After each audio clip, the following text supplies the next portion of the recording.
Have you ever pondered existential questions like life and death, hell or heaven, or the concept of rebirth?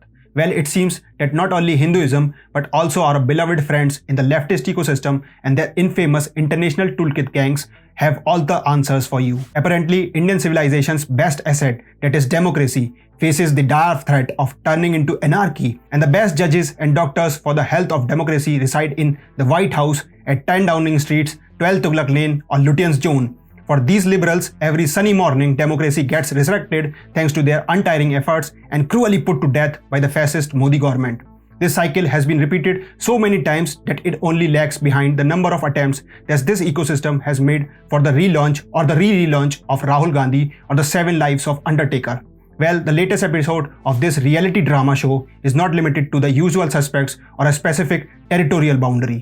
Namaste and welcome to TFI Post. I'm your host Paresh Gupta. Let's begin. The first public display of the coherent working of the national and international players on the left side of the political spectrum was witnessed during the so-called farmer protest. At that time, the mistaken tweet by environmentalist Greta Thunberg removed the veil from the toolkit gang members. Since then, George Soros, the New York Times, the Washington Post, the Hindenburg or the BBCs have been constantly setting the narrative for their Indian lackeys. Through these toolkit members, they want to corner the Modi government and declare that India is no longer a democratically run nation. However, the tide seems to have turned, and this time it is the leftist cabal that is openly pleading with their foreign masters to save them. They want to create the same narrative with a different opening line, that is, trampling the voices of opposition with the supposed example of Rahul Gandhi's disqualification. From actors to journalists, Indian politicians to international media houses and US representatives all have claimed that Rahul Gandhi's disqualification is an open proof of the death of Indian democracy.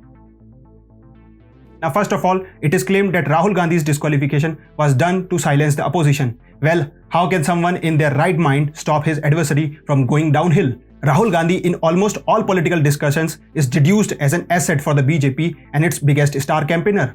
The fact is that Rahul Gandhi knew his weak legal standing in the case beforehand and that he messed up big time by making a disparaging, sweeping generalization of a community. Starting in March, Mr. Gandhi had started to prepare the pitch for it. Congress and many legal experts are now arguing that defamation case should be legal in nature.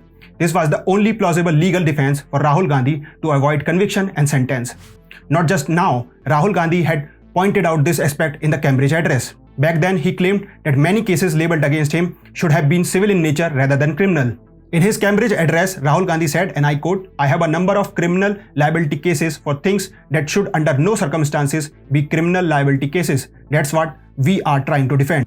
Well, Mr. Gandhi should answer the basic question. Has Congress always taken this stand on decriminalization of defamation cases, or is this not pure opportunism?